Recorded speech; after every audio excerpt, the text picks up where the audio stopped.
오늘 은혜 받으실 하나님의 말씀은 구약성경 사무엘상 17장 28절부터 40절에 기록된 말씀, 구약 436, 437쪽에 있습니다. 우리 36절, 37절 말씀을 한 목소리로 봉독하시겠습니다. 사무엘상 17장 36절 같이 읽습니다. 주의 종이 사자와 곰도 쳤은즉 살아계시는 하나님의 군대를 모욕한 이 할례 받지 않은 블레셋 사람이리이까 그가 그 짐승의 하나와 같이 되리이다. 또 다윗이 이르되 여호와께서 나를 사자의 발톱과 곰의 발톱에서 건져내셨은즉 나를 이 블레셋 사람의 손에서도 건져내시리이다. 사울이 다윗에게 이르되 가라, 여호와께서 너와 함께 계시기를 원하노라. 아멘. 지난 두 번의 설교를 통해서 우리 성도들에게는 싸워야 될 영적 대상, 사탄이 있다는 것, 그리고 그 싸움에서 지면 안 되기 때문에 물러설 수 없고 싸워서 반드시 이겨서 그야말로 하나님의 영광을 위해서 살아가야 될 성도, 먹든지 마시든지 무엇을 하든지 다 하나님의 영광을 위해서 하라. 하나님의 영광을 위한 싸움에 우리가 나서야 되고 또 하나님의 영광을 위해서 살아가야 한다는 사실을 강조한 바가 있습니다. 사무엘상 17장에 등장하는 사울과 다윗 그리고 골리앗은 그들이 직면한 위기를 극복하는 과정을 통해서 이 사람들의 생각, 세계관이 좀 다르구나, 그 세계관을 좀 드러내 보이면서 하나님의 진리, 하나님께서 주시는 교훈을 찾아갈 것입니다. 많은 성도가 하나님을 구원하신 하나님으로 믿고 있습니다. 그러나 그 하나님이 나를 다스리시고 인도하시고 주장하시는 주인 되신 하나님이시다, 주권자라는 사실에 대해서는 우리가 잊고 살 때가 없지 않습니다. 아니, 오히려 많다고 한 것이 정직할 것입니다. 그래서 그 하나님께서 우리를 구원하시되 정말 하나님께서 보시기에 합당치 않은 우리를, 죄와 허물로 죽었던 우리를 하나님의 아들을 십자가에 죽이심으로 구원하셨는데, 그렇다면 나의 주인 되신 그 하나님이 나를 통해서 나는 어떤 삶을 살기를 원하실까? 이것이 오늘의 중요한 질문입니다. 자, 28절에 큰형 엘리압이 동생 다윗에게 화를 내는 장면입니다. 큰형 엘리압이 다윗이 사람들에게 하는 말을 들은지라 그가 다윗에게 노를 바라여 이르되 네가 어찌하여 이리로 내려왔느냐? 들에 있는 양들을 누구에게 맡겼느냐? 나는 내 교만과 내 마음의 완악함을 나누니 네가 전쟁을 구경하러 왔도다.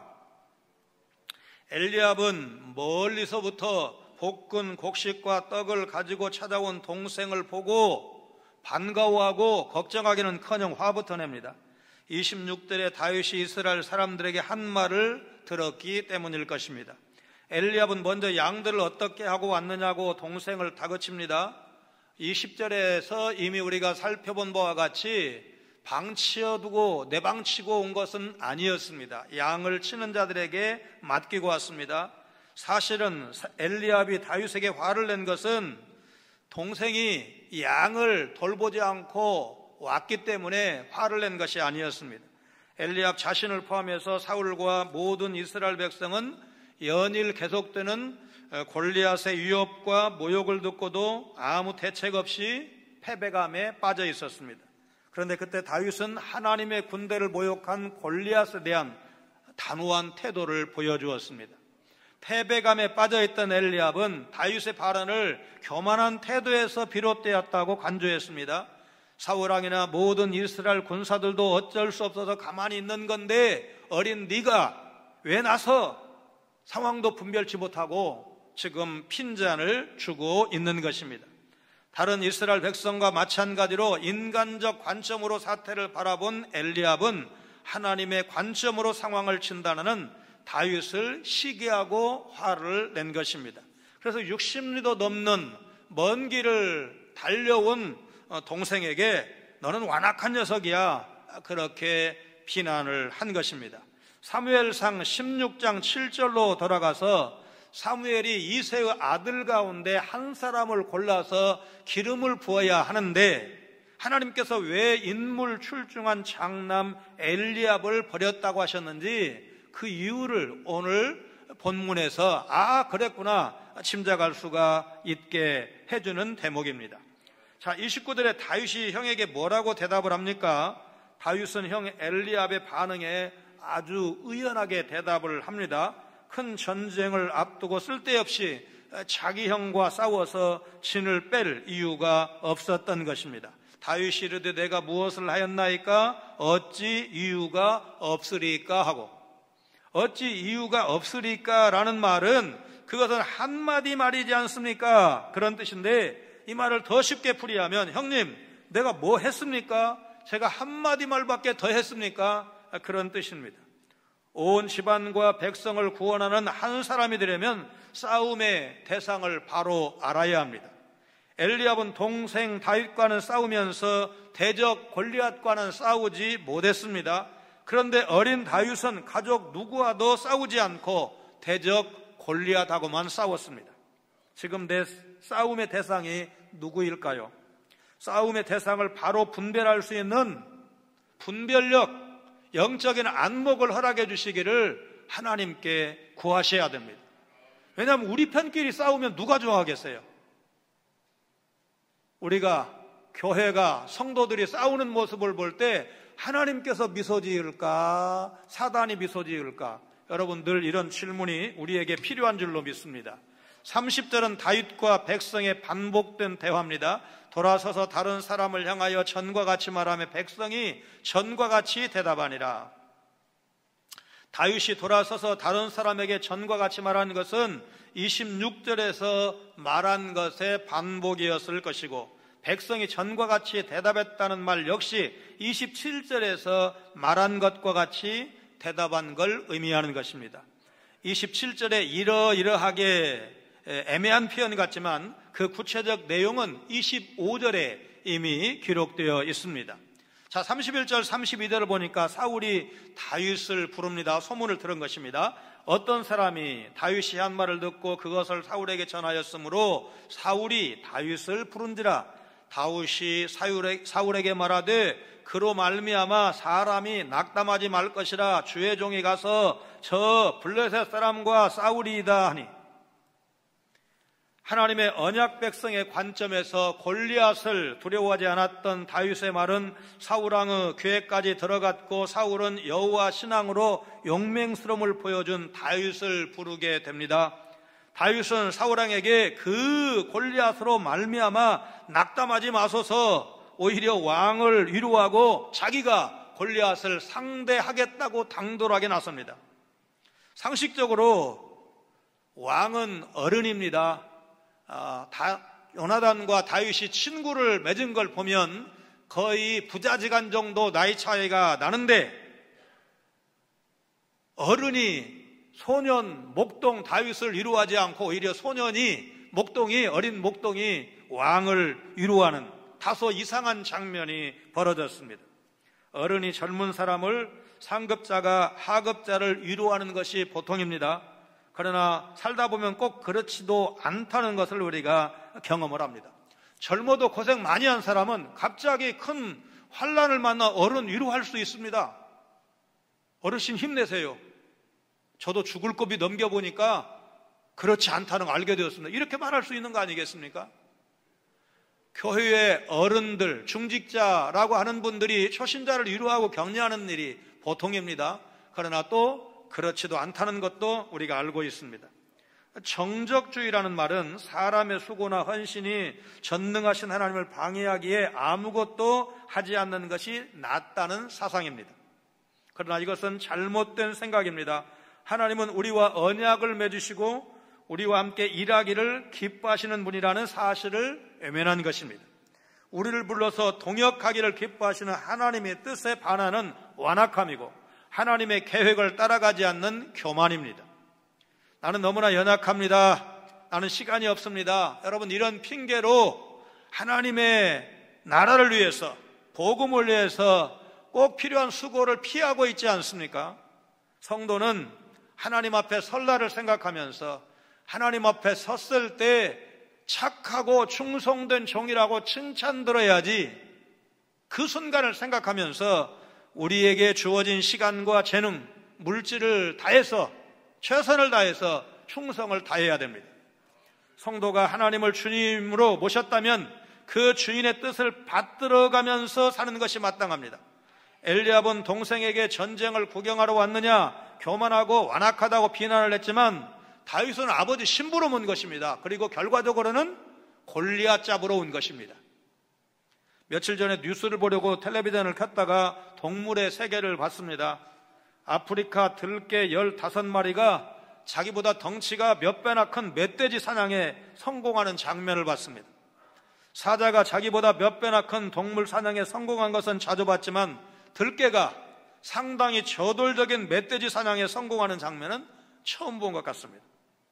하나님의 구원을 얻은 사람은 결코 두려움으로 인해서 포기하거나 방관자로 남아있을 수 없습니다. 이것은 하나님께 참으로 굴복하지 않은 교만이고 아직도 깨어지지 않은 마음의 완악함일 뿐입니다. 오늘 여러분의 모습, 우리의 모습은 어떻습니까? 우리의 가정과 직장, 삶의 현장을 통해서 하나님의 주인 되심이 온전히 드러나고 있는지, 아니면 다윗의 형들과 이스라엘 군사들처럼 뒤로 물러남으로써 오히려 교만과 완악함만을 드러내고 있지는 않은지. 우리는 갈 길이 정해져 있습니다. 구원받은 하나님의 백성은 주님 따라가야 합니다. 주님 따라가다 어려운 일 만날 수 있습니다. 그래도 뒤로 물러가면 안 된다고 했습니다.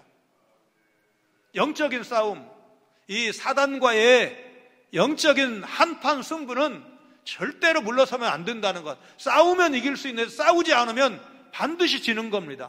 그렇기 때문에 우리의 싸움은 피할 수가 없다는 사실을 이미 강조한 바가 있습니다. 이미 이기신 주님이 우리를 인도하십니다.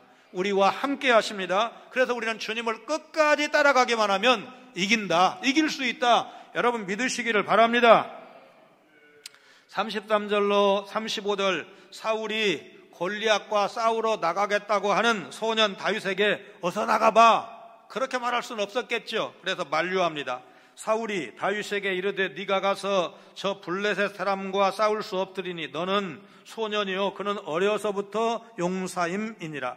다윗이 사울에게 말하되 주의 종이 아버지의 양을 지킬 때 사자나 곰이 와서 양떼에서 새끼를 물어가면 내가 따라가서 그것을 치고 그 입에서 새끼를 건져내었고 그것이 일어나 나를 해하고자 하면 내가 그 수염을 잡고 그것을 쳐 죽였나이다.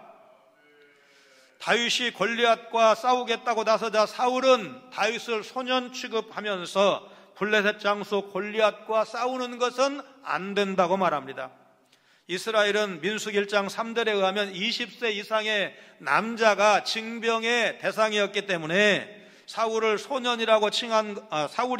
다윗을 소년이라고 칭한 것을 보면 아직 20살이 채 안 되었을 거다, 이렇게 보는 것이 옳을 것입니다. 다윗은 골리앗을 할례받지 못한 자로 보았지만 사울은 어려서부터 용사라고 보았고, 다윗은 자신과 골리앗의 싸움을 하나님의 종과 할례받지 못한 자의 싸움으로 보았지만 사울은 소년과 용사의 싸움으로 본 것입니다.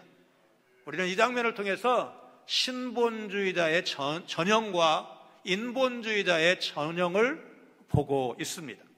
36절, 31절, 이제 다윗이 하나님의 도우심을 신뢰하고 있다는 사실을 고백하고 있습니다. 주의 종의 사자와 곰도 쳤은즉 살아계시는 하나님의 군대를 모욕한 이 할례받지 않은 블레셋 사람이니까 그가 그 짐승의 하나와 같이 되리이다. 또 다윗이 이르되 여호와께서 나를 사자의 발톱과 곰의 발톱에서 건져내셨은즉 나를 이 블레셋 사람의 손에서도 건져내시리이다. 사울이 다윗에게 이르되 가라, 여호와께서 너와 함께 계시기를 원하노라. 다윗이 사자와 곰을 쳤다는 말은 단순히 겁 좀 주어서 쫓아보냈다는 뜻이 아니라 죽였다는 것입니다. 다윗은 하나님의 군대를 모욕한 골리앗이 양떼를 위협하는 사자나 곰보다 더 죽어서 마땅한 자라고 말합니다. 다윗은 골리앗이 결국 자신이 죽인 사자와 곰처럼 죽게 될 것이라고 확신하고 있습니다. 여러분, 다윗의 이런 확신의 근거가 있습니까, 없습니까? 다윗은 하나님께서 이제까지 자신을 숱한 맹수의 위협으로부터 건져 주셨기 때문에 이번 골리앗의 위협으로부터도 건져 주실 것이라는 그런 확실한 믿음이 그에게 있었습니다. 이전에 하나님의 보호하심을 여러 번 체험했기 때문에 다윗은 견고한 믿음의 사람으로 이미 섰던 것입니다. 말씀보다 간증이나 체험을 높이는 것은 위험합니다. 그러나 여러분, 체험이 얼마나 중요합니까? 여호와의 말씀이, 하나님의 말씀이 송이꿀보다 더 달도다. 이론적으로는 성경이 그렇게 말씀하니까 인정합니다. 그러나 그 말씀을 체험한 사람은 성경 읽고 연구하고 탐구하는 것이 하나도 무거운 짐이 아니고 오히려 시간이 없어서 아쉽고 그렇습니다. 그러나 여러분, 그 말씀의 의미를 제대로 깨닫지 못한 사람은 때로는 이제 좀 내게 걸리는 그런 말씀을 들으면 오히려 말하자면 말씀을 열심히 읽는 것이, 공부하는 것이 오히려 양심의 괴롭힘만 더 나에게 깊이 가져오는구나, 이런 생각으로 멀어질 수도 있는 거 아닙니까? 하나님의 말씀을 체험하는 것, 하나님 앞에 기도했더니 응답받는 것, 여러분, 그렇게 해서 우리의 체험이 쌓여지는 것은 조금도 해로운 일이 아닙니다. 종교개혁 당시에 지도자 마틴 루터에게는 반대자도 많았고 배반자도 많았습니다. 너무나 분해서 잠을 잘 수 없었던 날이 많았고, 그래서 어느 날 이렇게 기도했다고 합니다. 하나님, 이 세상이 하나님의 것입니까? 아니면 우리의 것입니까? 교회가 하나님의 것입니까? 아니면 우리 것입니까? 만약 세상이 당신 것이라면, 교회가 당신 것이라면 당신께서 돌봐주셔서 저는 이만 잠을 자렵니다. 잘 부탁드립니다. 기도의 사람이었던 루터는 어린아이와 같이 전적으로 하나님을 신뢰하는 자세로 하나님께 기도를 드린 것입니다. 다윗이 하나님의 군대를 모욕한 골리앗을 죽여야 할 당위성과 하나님께서 이번에도 자신과 함께 하실 것을 확신 있게 말했을 때 사울왕도 더 이상은 만류할 수가 없었고, 가라, 골리앗을 물리쳐라 허락을 합니다. 러시아가 단순히 엄포에 그치지 않고 우크라이나를 전격 침공했습니다. 한 역사학자가 우크라이나를 묘사할 때 자연으로부터 축복받은 땅, 하지만 역사로부터 저주받은 땅이라고 묘사를 했다는데, 우크라이나의 역사와 지정학적 비극을 한마디로 잘 요약했다고 봅니다. 나라가 사라진 지 700년, 독립운동한 지 350년 만에 1991년에 독립했습니다. 20세기 들어서만 5번이나 독립선언을 했지만 그때마다 좌절되었습니다. 한반도 3배 정도의 크기의 4,300만의 인구를 갖고 있고, 러시아는 다 아시는 바와 같이 세계에서 제일 큰 영토, 그리고 1억 4,590만 명의 인구를 가진, 군사적으로 미국에 이어서 세계 2번째 대국입니다. 2000년 교환학생 신분으로 한국에 와서 석사학위를 받고 자기 나라에 돌아가서 박사 학위를 취득한 후에 한국 외국어대학교 우크라이나어과 교수가 된 올레나 세겔 교수는 옛 소련 시절 그들이 자행했던 역사적인 폭정과 억압, 학살을 지금도 기억하고 있어서 우크라이나 국민이 극렬히 저항할 것이라고 말하고, 자기의 아버지가 만 65세인데 어떤 방법으로든지 이 싸움에 참여할 것이라고 한 기사를 어제 읽어봤습니다. 1930년대 초반 소련이 고의로 일으킨 홀로도모르 대기근 때 당시 우크라이나 인구 3분의 1 정도가 굶어 죽었고, 들판에 버려진 이삭 세 톨만 주워도 비밀 경찰 총에 맞아 죽은 아픈 역사를 지금도 생생히 기억하고 있다는 것입니다. 세겔 교수는 이번 러시아의 우크라이나 침공을 일본이 대한민국을 다시 침략한 것으로 보면 우크라이나 국민들의 현재의 심정을 이해할 수 있을 것이라고 말했습니다. 아픈 역사를 공유하고 있는 입장에서 우리가 기도하지 않을 수 없다고 생각했습니다. 약자인 우크라이나를 다윗처럼 보고 강대국인 러시아를 골리앗으로 봐야 하는지는 조금 더 살펴봐야 하겠지만, 강자가 비교할 수 없이 약한 약자를 침략한 것은 분명해 보이기 때문에 우리는 역사의 주권자이신 하나님께서 이 우크라이나 전쟁에 이제 참여하시도록, 하나님께서 간섭하시도록 기도해야 할 것입니다. 많은 성도가 구원이 갖는 깊은 의미를 놓친 채 그걸 그저 꽤 괜찮은, 그러나 죽음 이후에나 의미가 있는 것으로 치부를 합니다. 사실 구원은 우리를 향하신 하나님의 태도가 진노와 저주에서 사랑과 보호로 180도 달라졌음을 의미하는 것입니다. 한번 돌이켜진 하나님의 태도가 다시 변할 일은 없기 때문에 성도는 절대적으로 안전하고 평안을 누릴 수가 있는 것입니다. 하나님께서 이미 행하신 일을 통해서 또는 현재 자신의 감정이나 벌어지는 일을 통해서 성도를 향한 하나님의 생각이 어떠하실까? 여러분 생각해 보신 적 있습니까? 하나님의 변하지 않는 호의와 도우심, 어제나 오늘이나 영원토록 변함없으신 그 하나님의 호의와 도우심을 기억하시기를 바랍니다. 옛날 고대 인도에 자신이 얼마나 가치 있는 사람인지 몹시 궁금한 사람이 있었습니다. 그래서 나라에서 가장 현명하다고 소문이 난 나나크데부라는 학자를 찾아가서 질문했습니다. 나나크데부는 서랍에서 작은 보석 하나를 건네주면서 이 보석을 가지고 시장통을 돌면서 값을 물어보시오. 단 가격을 아무리 높게 불러도 절대로 팔지 말고 계속 물어보기만 하시오. 그렇게 말했습니다. 그 사람은 시장에 나가서 만나는 상인들에게 보석의 값을 물었습니다. 과일 장수는 사과를 몇 개 준다고 했고 옷감 장수는 비단을 조금 주겠다고 했습니다. 장신구를 만드는 사람은 장식용으로 제격이라면서 꽤 높은 가격을 불렀습니다. 저마다 다른 가격을 부르는 건 보석상들도 마찬가지였습니다. 어떤 보석상은 참 좋은 보석이라면서 천금을 주겠다고 했고 어떤 보석상은 별 볼 일 없는 보석이라면서 헐값에 넘기라고 했습니다. 그 사람은 나나크데부에게 돌아와서 보석을 돌려주면서 있었던 일을 말합니다. 이 말을 들은 뒤에 나나크데부가 처음 받았던 질문에 대해서 이렇게 답을 주었습니다. 사람의 가치도 이 보석과 마찬가지입니다. 당신이 생각하는 만큼 당신의 가치가 달라집니다. 하나님은 우리의 가치를 만왕의 왕이신 예수님의 핏값을 치르시고 사셨습니다. 예수님께서 십자가에서 마지막으로 하신 말씀 다 이루었답니다. 그리고 그 뜻은 다 값을 치렀다는 뜻이라고 했습니다.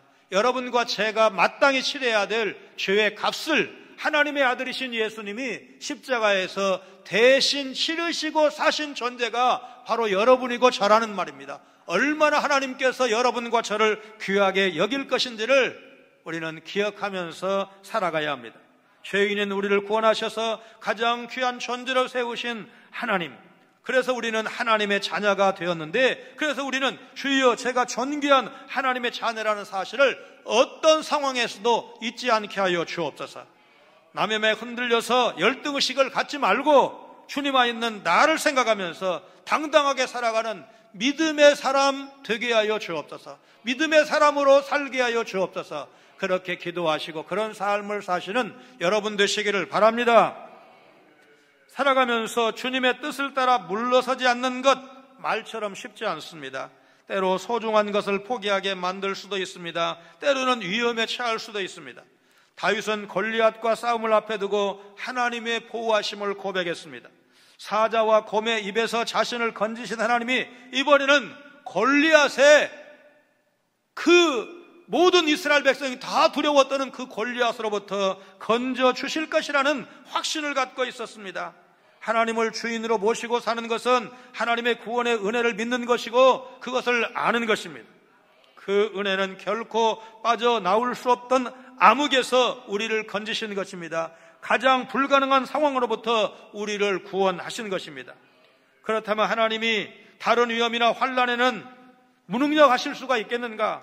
하나님이 어떤 환난에서도 보호하실 것은 너무나 분명한 것입니다. 그래서 시인 다윗은 여호와를 의지하는 자는 성벽을 뛰어넘나이다. 여기 성벽은 불가능을 뛰어넘나이다. 그런 뜻입니다.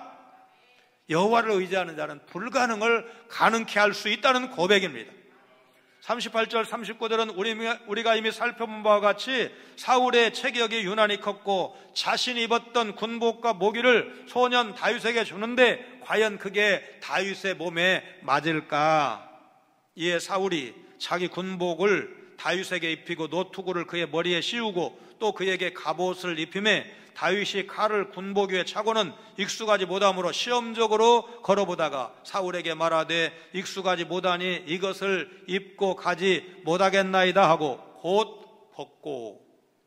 소년 다윗을 골리앗과 싸우도록 보내는 사울의 심정, 오늘 본문이 묘사하고 있지는 않습니다. 그러나 우리가 어렵지 않게 짐작할 수 있는 것은 하나님에 대한 그 강한 확신을 간증할 때 야, 이거 대단하네, 어느 정도 감동을 분명히 받았을 겁니다. 그러나 이제 막상 가서 싸우라고 내보낼 때 정말 다윗이 믿었던 것처럼, 다윗이 간증했던 것처럼 사울도 그렇게 믿었을까요?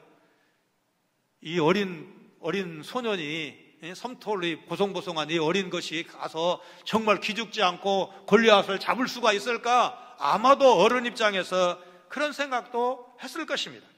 다윗과 같은 용기와 믿음이 없어서 골리앗을 향해 나아가지 못했던 사울은 자신의 군복과 무기를 벗어서 다윗에게 줍니다. 그런데 다윗은 노투구와 갑옷과 큰 칼이 익숙하지 않았고 다 내려놓았습니다.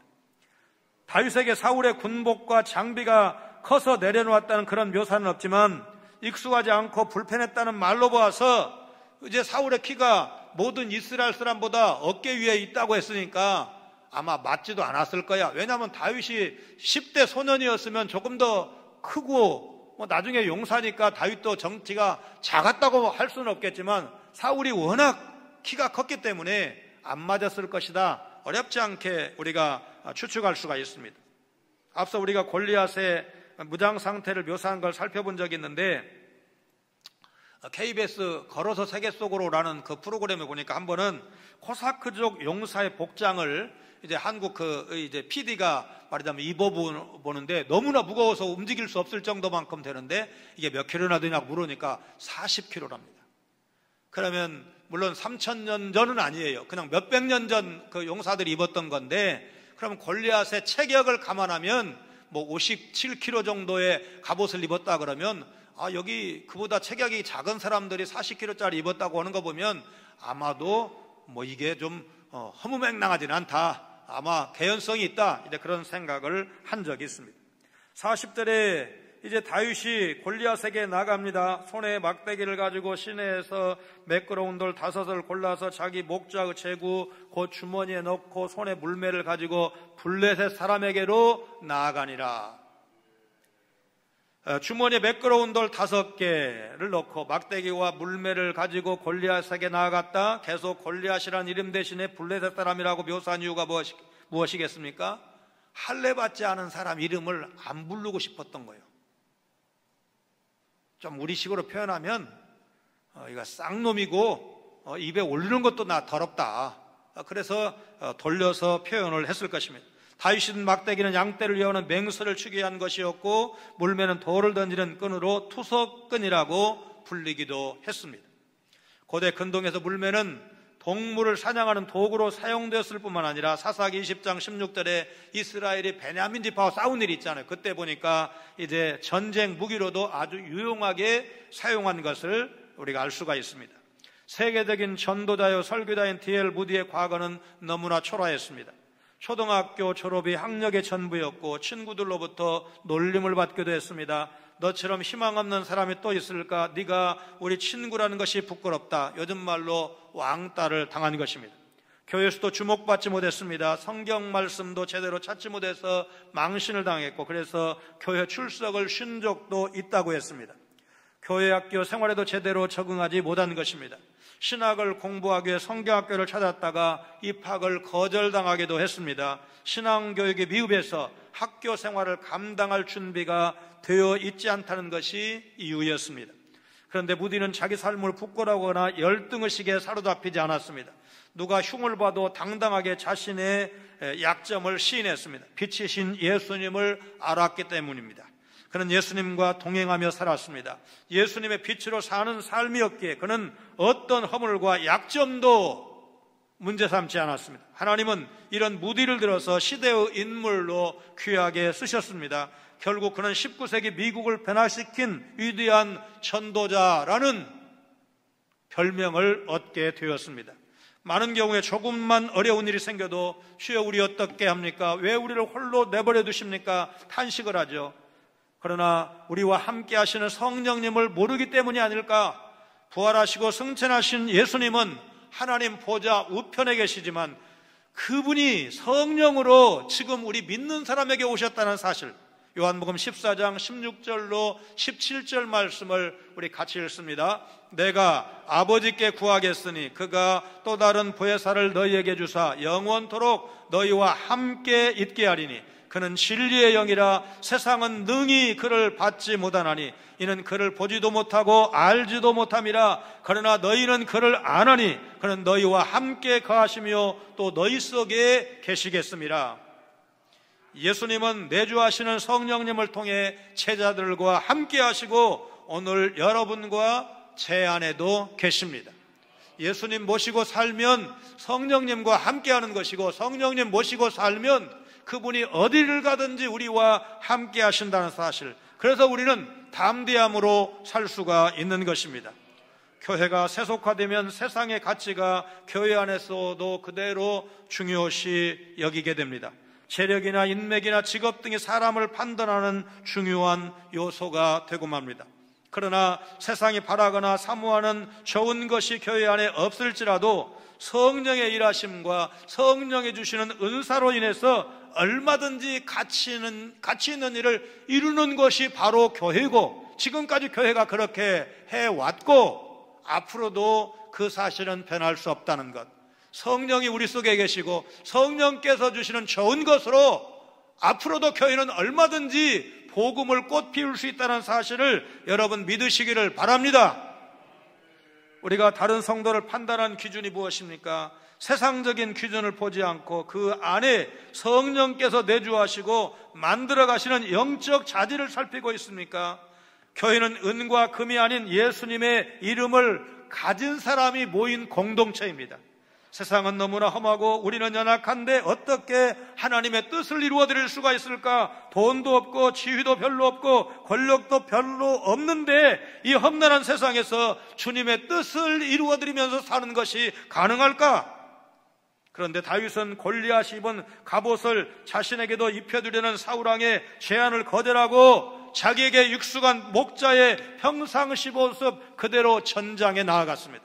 하나님의 뜻을 행할 때 돈이 있고 지위가 있고 권력이 있으면 유용하게 쓸 수 있습니다. 그런데 그게 없으면 복음 전할 수 없고 교회가 잘 안 되고, 여러분 복음이 패배하고 교회가 패배할까요? 여러분 교회의 역사는 오히려 은과 금이 없을 때 더 크게 복음의 능력이 나타났다는 사실을 보여주고 있습니다. 중요한 것은 지금 우리가 성령께 사로잡혔는가, 성령님을 의지하는가, 그분과 동행하는가, 이것이 훨씬 더 중요한 것입니다. 교회는 하나님 나라를 이루어 드리는 때 사랑과 섬김과 희생을 통해서 이루어 드렸습니다. 사실 경험해 보건대 사랑과 섬김, 희생, 말은 할 수 있지만 그대로 사는 것은 쉽지 않다는 것을 우리가 인정을 합니다. 그래서 우리는 성령님을 의지하는 것이고 성령님의 도우심을 구하는 것입니다. 여러분, 그럴 때 우리가 어떤 경험을 할 수가 있습니까? 지혜가 없었던 것 같은데 하나님이 지혜를 주십니다. 능력이 없어서 난 아무것도 할 수 없습니다 라고 실토를 했는데 결국 하나님께서 일하시는 것, 이루어 주시는 것을 우리는 경험하고 누릴 수가 있는 것입니다. 우리를 구원하신 하나님은 우리의 주인이시라고 했습니다. 그 주인 되신 주님을 따라서 그분이 원하시는 것이 무엇일까? 그분 앞에 섰을 때 우리가 어떤 삶을 살아야 잘했다고 칭찬을 받을까? 이 질문을 마음속에 새기시면서 칭찬받는 그 순간을 위해서 오늘 또 복음 붙들고 성령님 의지해서 주여 먹든지 마시든지 무엇을 하든지 다 하나님의 영광을 위해서 하라고 했는데 다윗은 성령에 사로잡혔기 때문에 골리앗 앞에 기죽지 않고 결국 하나님의 영광을 드러냈는데 우리도 다윗처럼 성령에 사로잡히게 하시고 성령의 인도하심을 받게 하시고 다윗처럼 기도하게 하시고 응답받게 하시고 하나님을 위한 도구로 복음을 위한 도구로 귀하게 선하게 사용하여 주옵소서. 그렇게 기도하시고 그런 삶을 사시는 여러분 모두가 되시기를 주님의 이름으로 축원합니다. 거룩하신 하나님, 소년 다윗이 실망 중에 있는 일국의 왕을 위로하고 격려하는 모습을 보면서 체험 있는 어린 신앙인이 어떻게 이렇게 당당하게 살아갈까 좋은 모델을 보여주시니 감사를 드립니다. 말씀 붙들고 사는 사람 위기 앞에서 어떻게 살아가는지를 만천하에 보여준 다윗처럼 분명한 자기 간증 있는 삶을 살게 하여 주옵소서. 강적 앞에 조금도 주눅들지 말고 나에게 맞는 옷을 입고 평소에 사용하던 무기를 소홀히 하지 않으면서 선한 싸움에 말씀 들고 나설 수 있는 담대함을 허락하여 주옵소서. 예수님 거룩하신 이름으로 간절히 기도하옵나이다. 아멘.